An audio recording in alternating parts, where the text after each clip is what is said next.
Bagaimana caranya kita mengenal Allah, Pak Web? Kemana kita harus mencarinya? Dan di mana kita bisa menemuinya agar supaya bisa manunggal jati dengannya? Apakah harus ke Mekah yang ada Ka'bah dan Gua Hironya? Ataukah ke negeri Cina yang banyak ilmunya? Apakah sedemikian jauhnya Dat Maha Suci hidup itu berada? Kalau sejauh itu, apakah kita...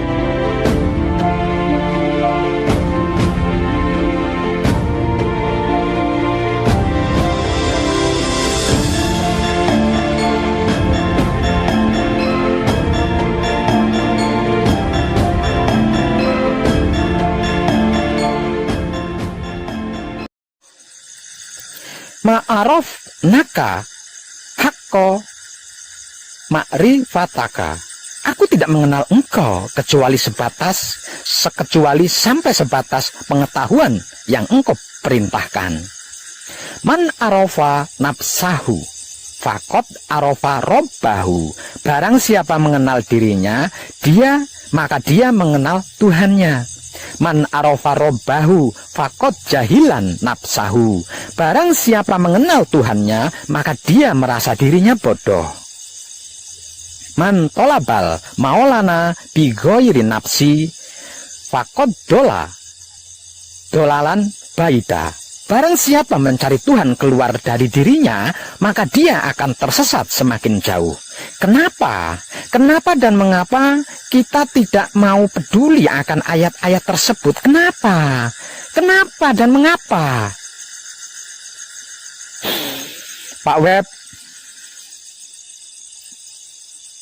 benarkah yang Pak Web informasikan bahwa kita bisa bertatap muka secara langsung dengan Allah dan manunggal abadi secara sempurna dengannya?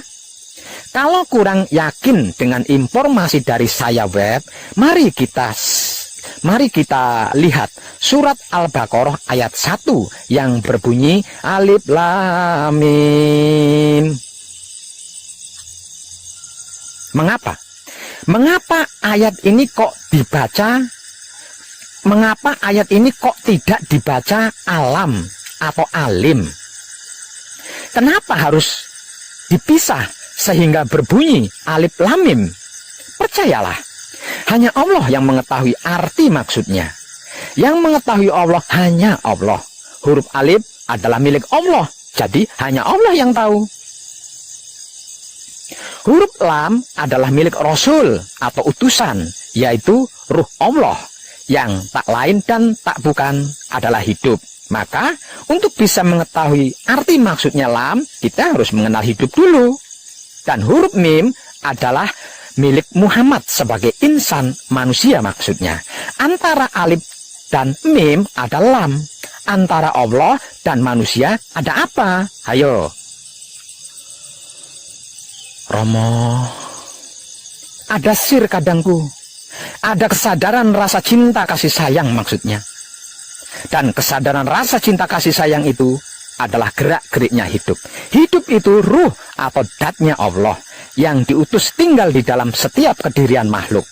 Sir dalam hal ini berperan sebagai utusan, sebagai pembawa berita, sebagai naluri, sebagai insting atau generator, dan bisa juga sebagai mikroprosesor, penerima dan pengelola data. Setelah sir ada dat, ada ruh Tuhan atau hidup. Setelah dat ada sifat. Arti maksudnya, tidak ada satu makhluk pun yang dapat bercakap-cakap dengan Allah kecuali dengan Rasul atau utusannya, yaitu ruhnya sendiri yang tak lain dan tak bukan adalah hidup yang seumur hidup menggerak dan menggerikkan kita. Sungguh, aku tidak mengenal doa seorang hamba jika tidak melalui Rasulku. Petunjuk Allah itu melalui sir dan sifat. Artinya, arti maksudnya melalui kesadaran rasa cinta kasih sayang. Sir, arti maksudnya adalah kesadaran. Dat, arti maksudnya adalah rasa. Sifat, arti maksudnya adalah cinta kasih sayang. Jadi, sir dan sifat itu adalah kesadaran rasa cinta kasih sayang. Kesadaran rasa cinta kasih sayang inilah gerak-gerik hidup yang menggerakkan tubuh dan menggerakkan pikiran, hati, syahwat kita selama hidup ini.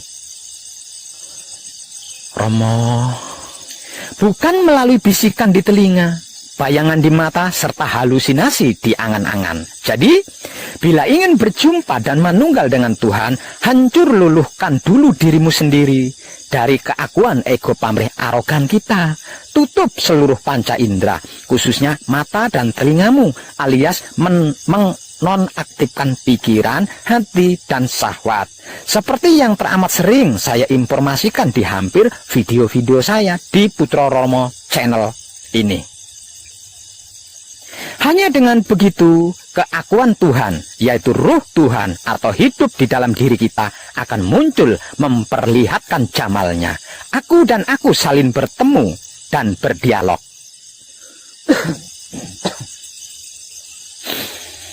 Demikianlah apa yang dilakukan Musa selama 40 hari dan 40 malam, sehingga Musa bisa menerima wahyu 10 perintah Tuhan.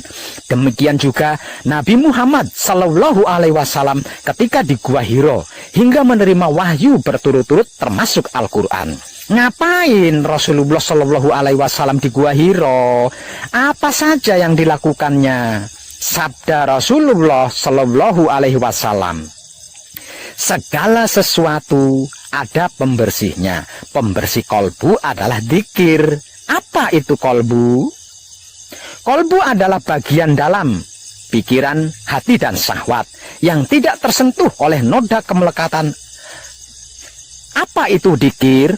Dzikir adalah berasal dari kata dzakara atau yadukur, yang memiliki arti perbuatan dengan lisan, seperti menyebut atau menuturkan atau mengatakan sesuatu agar supaya selalu ingat, tidak lupa maksudnya. Jadi, dzikir kolbu itu berarti maksud mengingat dengan pikiran yang bersih, menyebut dengan hati yang bersih, dan memuji dengan syahwat yang bersih secara berulang-ulang atau terus-menerus alias tiada henti. Siapa yang disebut, apa yang diingat, apa dan siapa yang dipuji, tak lain dan tak bukan, hanya Dat Maha Suci hidup, bukan yang lain selain itu.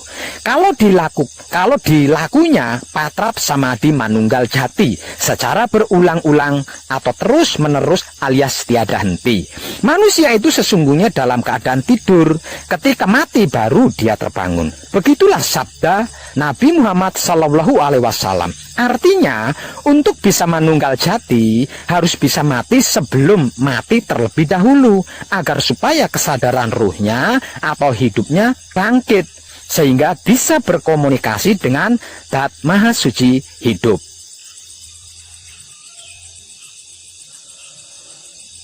Romo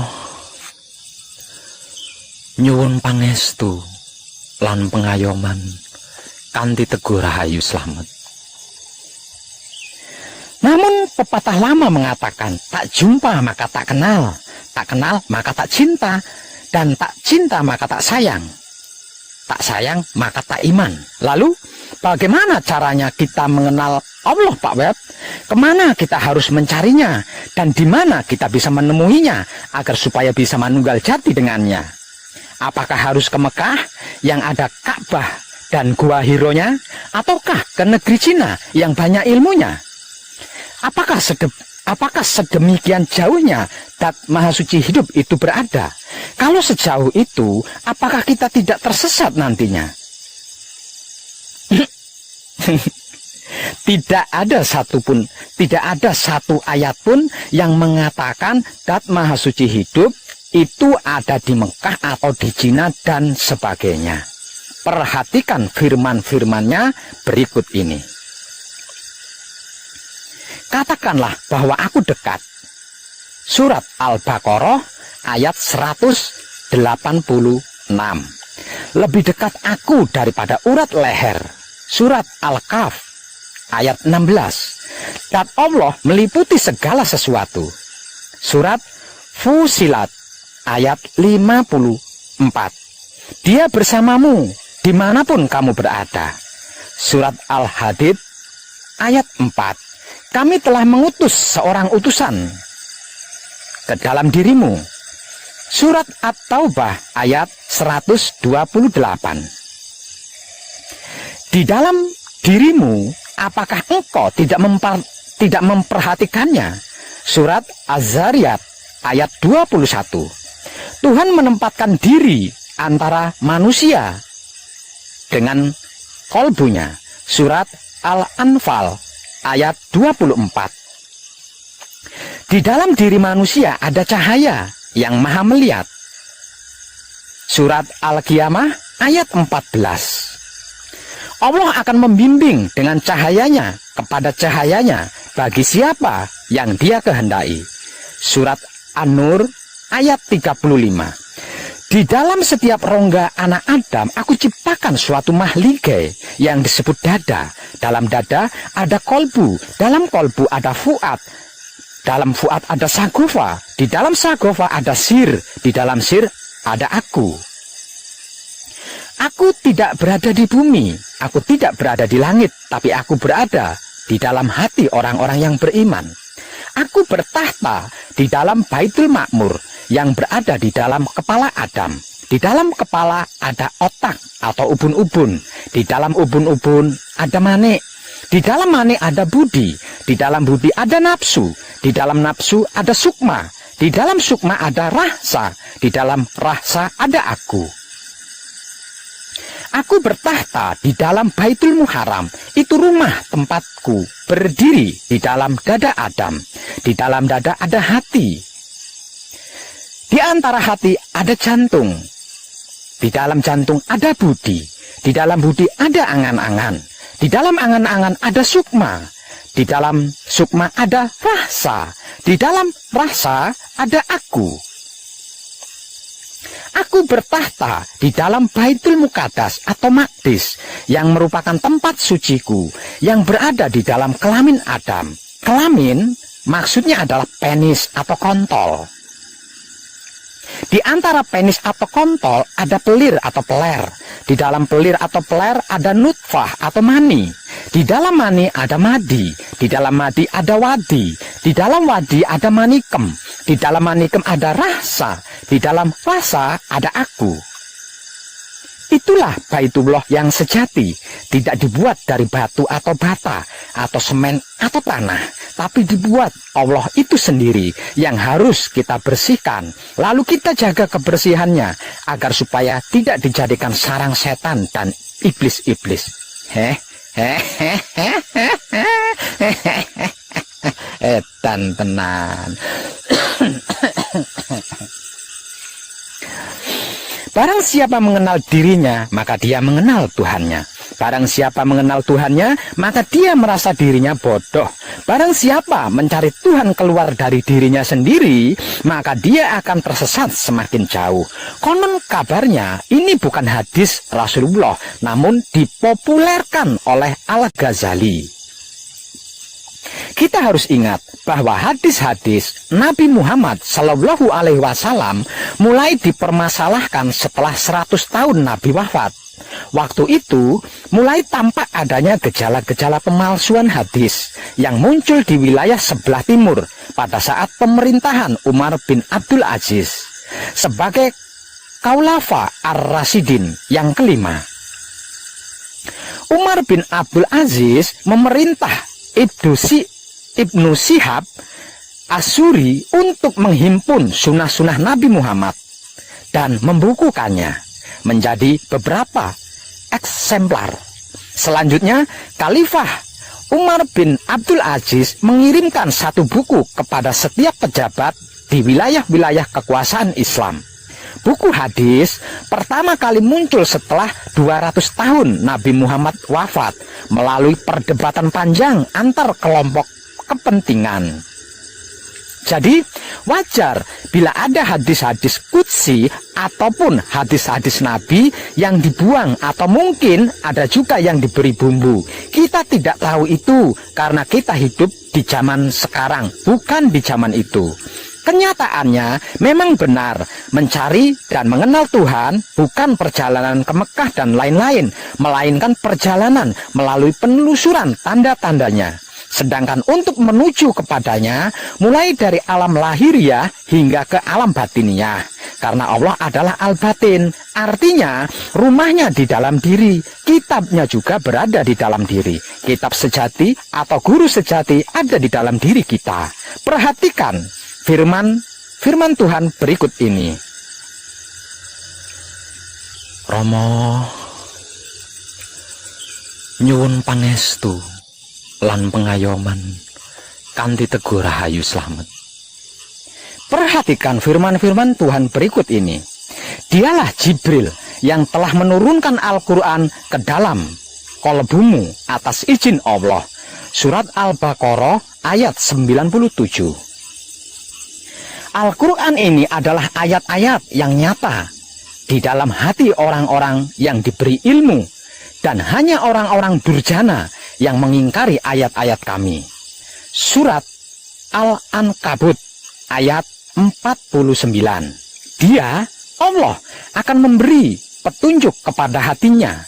Surat An-Gabun ayat 11.